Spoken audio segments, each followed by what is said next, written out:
I don't really know what to say to that. Absolutely shocking performance from West Ham today. Really was one of the worst I can remember tactically, and also just from the players themselves. You know what I mean, I actually genuinely felt embarrassed watching that for us. I just thought it was just a shockingly poor performance right from the start as well. It wasn't even a case of, you know, we started pretty well on the front foot, and then it fell away. It was bad from the first whistle. I was expecting the start that we saw against Man City, that fast and furious, get in their faces, set the tempo for the game that would show that, you know, that we're up for it. They looked exhausted. It was just a weird, lethargic. It was a David Moyes-esque start to a game. Let's just defend, let's just sit back, let them have the ball. I don't think we touched the ball for the first 2 minutes. Yeah, abysmal. I am absolutely appalled. As if on the way home now from the game, left quite shell-shocked actually by how bad it was. I mean, the decision-making from our head coach, tactically in terms of the defending today, I'm stunned actually by how bad that was. Playing the sort of Aaron Wan-Bissaka as a sort of wing-back rather than a right-back today. He was then as a colossus going up the pitch, just leaving Jackson and Sancho completely available. And then the idea was then to have Alvarez covering, who can't run, who was never ever going to be able to catch up with them. I mean, it's just ridiculous. You know, it's absolutely one of the worst decisions I've seen from a manager. I'm just left quite angry, like really angry actually, I'm going to say. I really am. For me, right, there was no excuses. I did say in the preview, I felt there was no excuses going into this one. We've had ample time now to prepare. We've played a good few games now, haven't we? If you think about it, you know, what, 4 Premier League games, we talked about prior to this, 4 Premier League games in, a league game, plus you've had the pre-season, you've had a couple of weeks as well on the training ground with, thanks to the international break. And bearing in mind, you're playing the Chelsea side with a new manager and signings themselves. There isn't, you can't hide from this one. It was a complete embarrassment for Lopetegui, complete embarrassment for West Ham. And I've got to say as well, for the players was shocking, apart from one, I would say, was Somerville, who got taken off, by the way. He decided, yeah, that was, you know, if you would ever get the idea that this man is Benrahma Mark number 2, then that was it today for me. It literally just reminded me of Benrahma. He was a better player today by quite a distance, Somerville. He was really good, very lively, caused them problems. It was unlucky. He should have had a penalty as well, which would have brought us back to 2-1 had we scored it. It's a shocking decision from the officials not to give it. It went to VAR. I was at the game, so I haven't had time to properly look at the highlights and see it all back. But from what I've seen on sort of social media, etc., from the clips I've seen, it's a penalty. I don't know why it wasn't given. I really don't understand. Apparently the contact wasn't long enough or some nonsense. I mean, what's that about? But I don't care really in a way. I'm kind of like, I don't want to use that as an excuse. Although I think it would have changed the game. I think had we gone 2-1, I think it lifted things. But it doesn't take away from the shocking decisions that were made going into this game. What they've been working on. Do you know what I mean? Like, what was the plan here? I mean, right, I'm just imagining you're at training, and Lopetegui says to Alvarez, right, what we're going to do is we're going to have Wan-Bissaka go advancing, right? You're going to cover this. You're going to have to drop back to right to cover. But surely he would just say to him, but he's going to outrun me. Jackson's going to rip me to shreds. That was the first goal, basically. The first goal, I think it was only 17 minutes in. They were 1-0 up. And it was, 1-0. Sorry, no, that was when it was 2-0, sorry.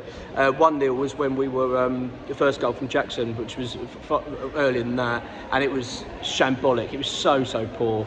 I mean, to be 2-0 down, what was it, 17 minutes in, was just ridiculous. But honestly, but Jackson was just left on his own.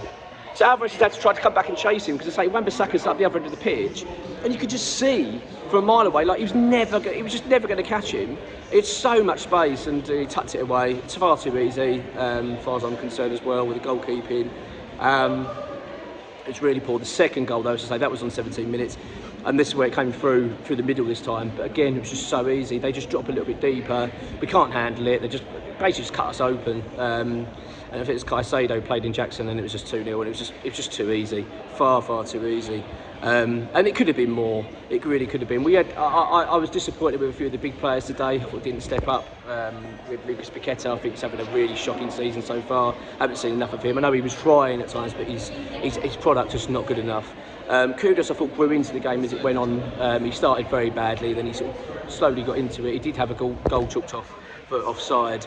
Again, if that had counted, hadn't been offside, then again it would have been a different game, and obviously lifted his mood. But these players need to step up. You know, they really do. But it doesn't take away from the fact that they're playing in such bizarre circumstances when it comes to our tactics. I just don't understand what the plan was today. I really don't know what it was.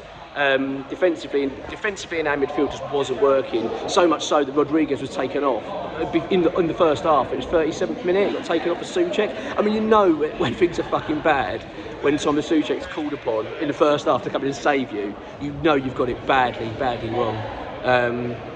Got to half time, 2-0 down. I was thinking, you know what? We've been better in second halves this season.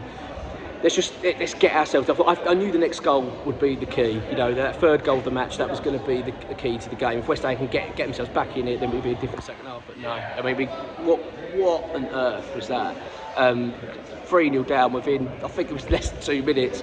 They basically just broke. Mavropanos caught out again. I mean, to be fair, he wasn't really so much at fault with it. It was just the way, again, we were playing such a high line. It just wasn't working, and we just left exposed, and they just took a full advantage of it. Played in Cole Palmer, who slotted it in. Again, I thought it was pretty poor for the goalkeeper. I need to probably look back at it, look at it properly, because this is just obviously on my way home, so I need to properly absorb the game. I'll do a proper video on it tomorrow in terms of Lopetegui, etc. But this has just been a really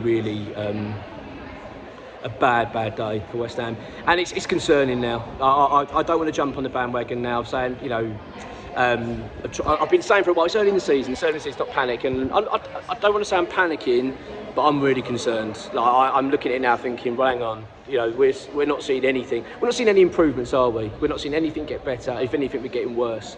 I haven't seen one good performance this season apart from against Man City, which is bizarre, and consider the fact that's when we played our best against the Premier League champions.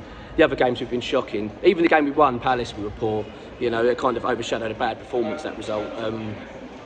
Yeah, I'm really worried. Second half was it was so bad. I mean, looking back at it now, you know, Chelsea were just toying with us all half, far too easy. It's a worrying day, this really worrying moment, and one that we need to see a big reaction. We've got Brentford away, obviously next in the league next weekend, but before that we've got to travel to Liverpool. I mean, I don't even want to think about it, really, to be honest, at the moment. It's hard to imagine how West Ham are going to turn this around, because I was speaking with Dan afterwards, it's almost like it just needs to go back to basics now. You know, it really is a case of just don't go too complicated with tactics now. Just literally say, right, we're just not going to concede goals. We're going to have to just play it far tighter and make some significant changes, because that was terrible, and it's on Lopetegui. There's no positives, there really isn't. The only one you can try and grab is Somerville, the performance, but then even still, that's kind of tainted, isn't it, because the fact he was taken off. So I'm already thinking, well, it's David Moyes. That's what we had with Benrahma. It didn't matter how well Benrahma was playing, he was always the one hooked off, because you can't take off anyone else. Kudus should have come off. Paqueta should have come off. But no, Somerville comes off, and it just sends the wrong message to me. Worrying day, and let's just hope for some better ones coming your ones.